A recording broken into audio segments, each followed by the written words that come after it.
Everyone, आज हम लोग मैथ पढ़ेंगे क्लास 9 का परिमेय 9.5। ठीक है, परिमेय हम लोग आज 9.5 करेंगे। तो ध्यान से सुनना है कि 9.5 परिमेय क्या है। तो सुनो, एक वृत्त की बराबर जीवाएं केंद्र से समान दूरी पर होती है। ठीक है, क्वेश्चन क्या है, परिमेय क्या है।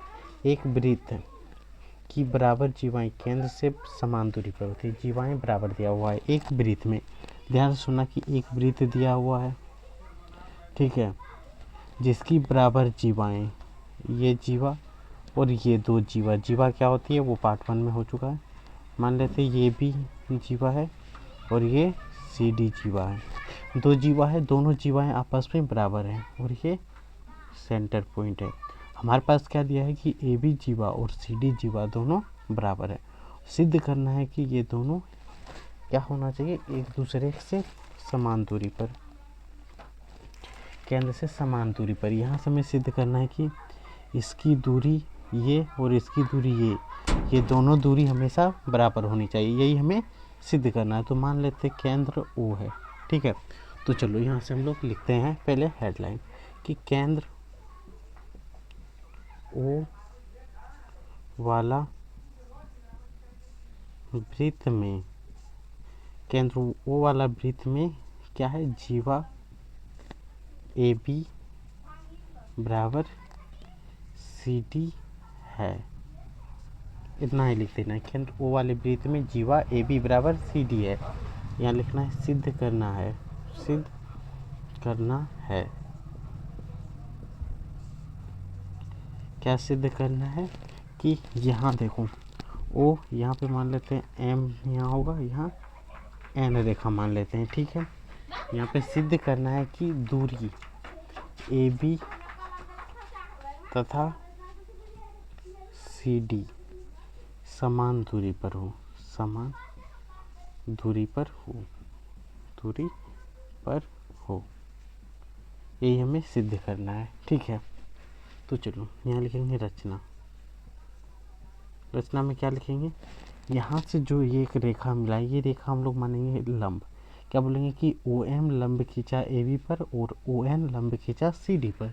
सिंपली क्या लिखेंगे कि ओ एम लंब खींचा ए बी पर तथा ओ एन लंब खींचा सी डी पर। ये हम लोग लिख देंगे। ठीक है, ओ एम लंब किस पे खींचे, ए बी पर, और ओ एन लंब खींचे सी डी पर। लंब मतलब ये 90 डिग्री और लंब जीवा को समद्विभाजित करता है, ये तो पता होना चाहिए। साथ ही साथ हम लोग लिखेंगे कि ओ बी तथा ओ डी को मिलाया। लिख सकते हो, यहाँ लिखेंगे कि ओ बी तथा ओ डी को मिलाया। ये तो आप लिख सकते हो।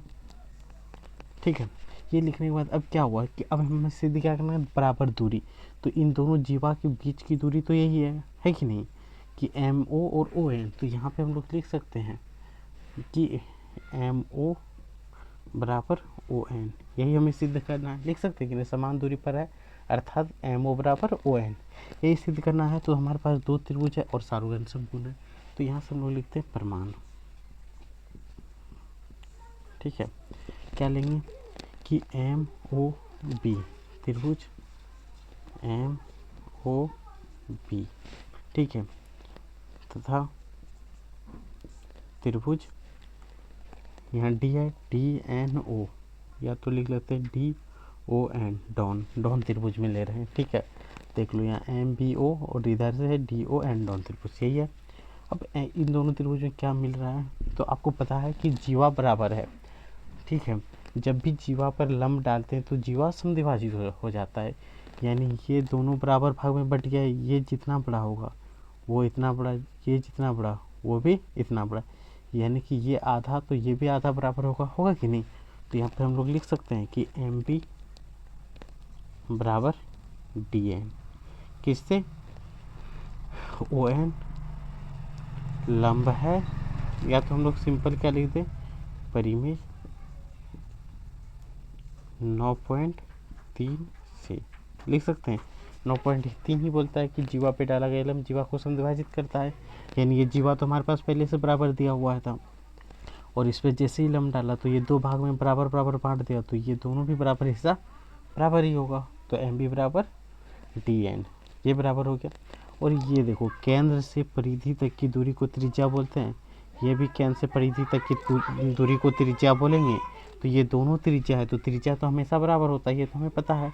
और साथ साथ लंब के कारण ये 90 डिग्री दिया है, तो यहाँ लिख सकते हैं कि कौन एम ओ एम एन लिख देते हैं, सबसे बढ़िया ओ एम बी बराबर कौन डी एन ओ, कोई दिक्कत, डी एन ओ ये बराबर हो गया किससे, लंब से। दोनों का मान कितना हो गया 90 डिग्री, कोई दिक्कत, ये लिखते हैं 90 डिग्री, ये बराबर हो गया।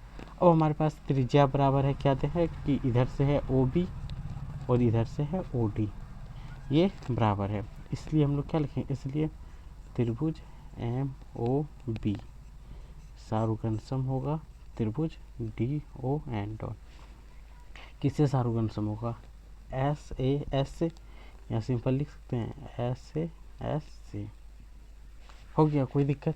अब जैसे ही त्रिभुज सारुगणसम हो गया तो इसके बीच की दूरी को हम लोग लिख सकते हैं कि एम ओ बराबर ओ एन होगा, किससे होगा, सी पी सी टी से, सारुगणसम त्रिभुज के संगत भाग। और यही हमें क्या करना था, सीधे यहाँ से क्या पता चला कि किसी भी वृत्त की जीवाएं बराबर जीवा हो तो उनके बीच की दूरी भी हमेशा बराबर होगा, यही हमें प्रूव करना था और ये प्रूव हो गया। इसका याद क्या रखना है कि एक वृत्त के अंदर, ये लिखना नहीं है आपको, सिर्फ याद रखना के अंदर बराबर जीवा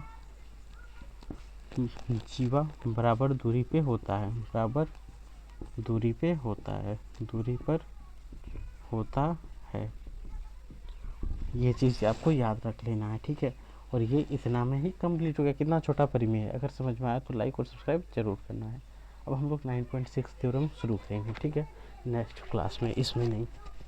ये समझ में आया तो चैनल को लाइक और सब्सक्राइब जरूर करना है, ठीक है, और दोस्तों तक जहाँ तक हो शेयर जरूर करना है।